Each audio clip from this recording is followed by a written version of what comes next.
JSON is a data format that was created to work easily with JavaScript. Adapt uses it extensively to configure courses and course content. If you're new to Adapt or to JSON, the course JSON files may appear a little intimidating. The goal of this short video is not to teach you JSON in the abstract, but to lessen the intimidation. I'll give you some quick advice and some easy rules to follow so that you can manipulate the content data with more confidence. One note before we begin.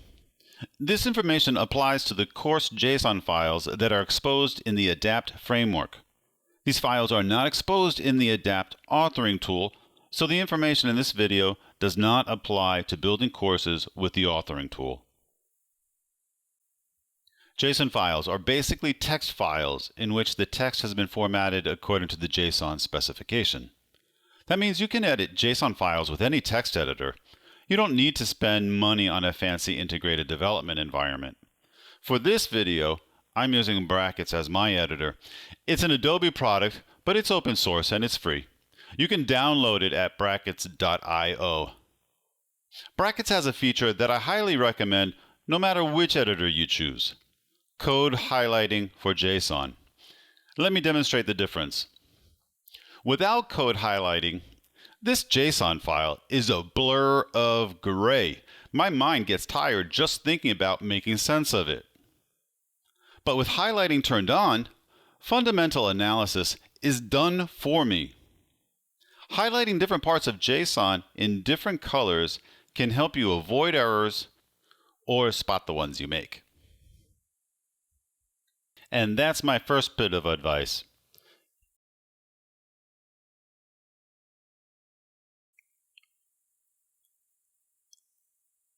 Use an editor that understands JSON syntax,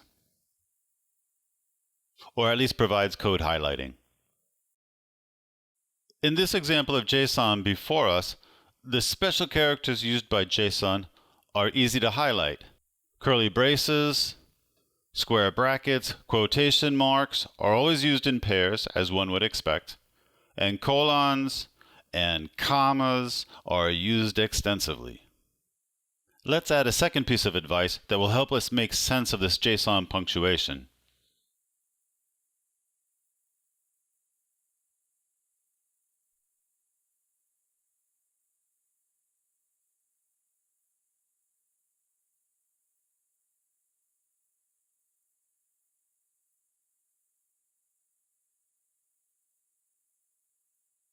Be very consistent with your formatting. JSON is not a programming language. It's a data format, somewhat like a CSV file, but more complex. In a comma-delimited file, the comma character plays a special role, and there are characters in JSON that do the same thing. Consistent formatting will help you make sense of these characters. White space, that is outside of quotation marks, doesn't count for anything in JSON, so use it to your advantage. Use the same number of spaces or tabs to align your elements. If you are consistent in the way you format your JSON from the start, it'll help you later when you need to edit some values or to find an error. At the heart of JSON are key value pairs. Typically, this pair is composed of a property of some object and that property's value.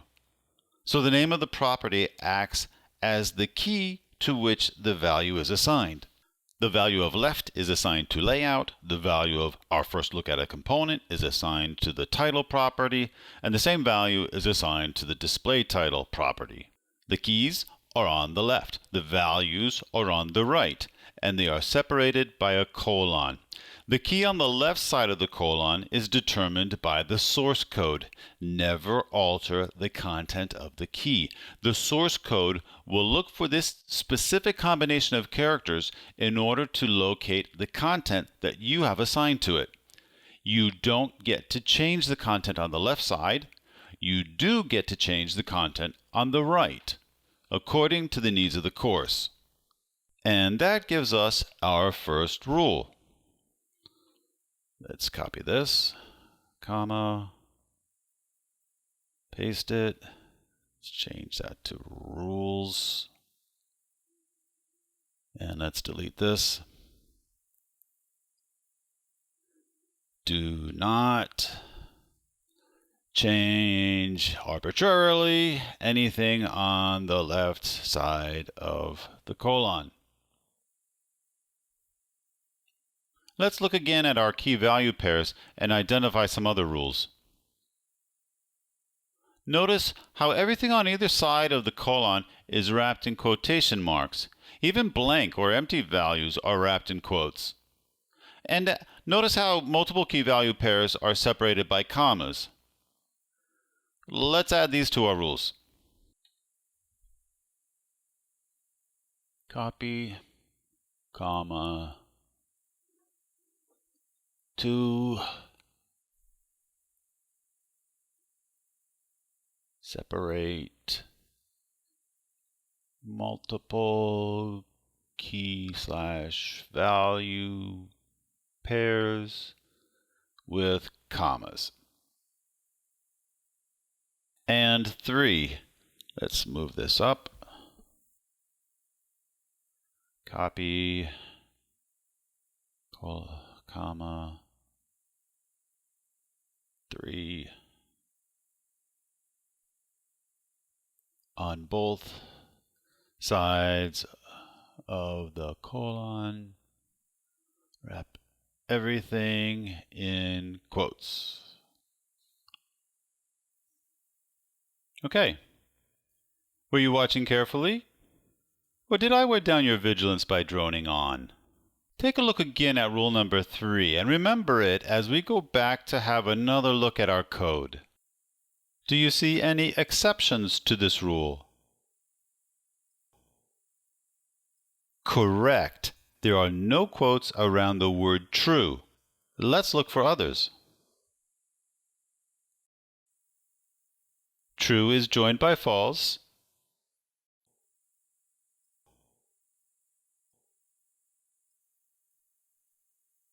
And now we have some numbers. Let's scroll a little further so we have both in a good example.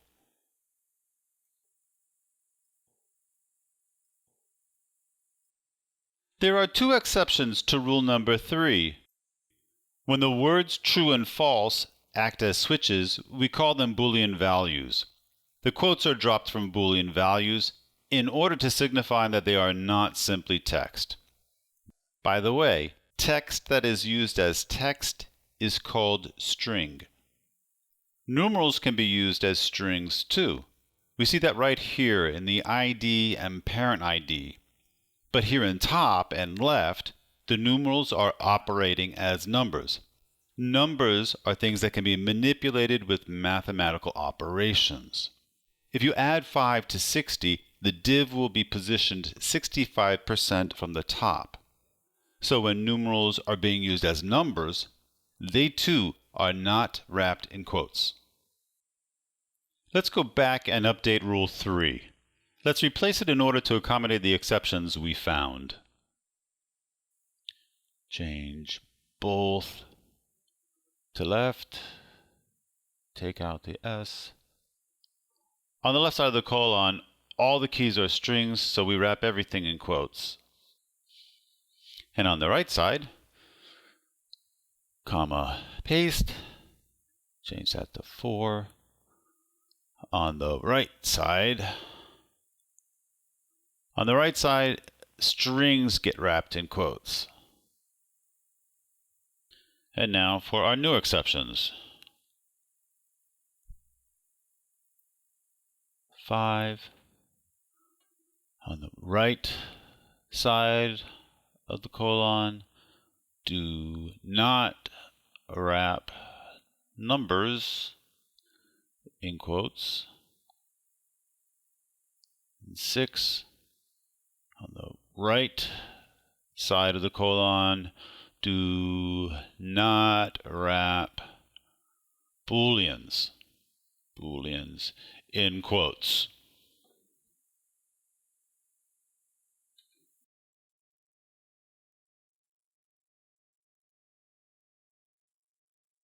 This lets me conclude with one more piece of advice. Trust your ability to recognize patterns. I identified the basics of JSON simply by highlighting the patterns in the format. Elements are organized within square brackets and curly braces and are separated by commas. Keys are separated from their values by a colon.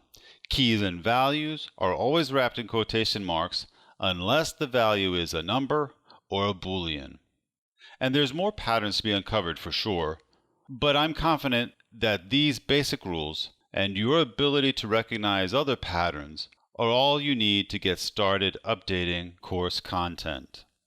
I'm Chuck Lorenz. Thanks for watching.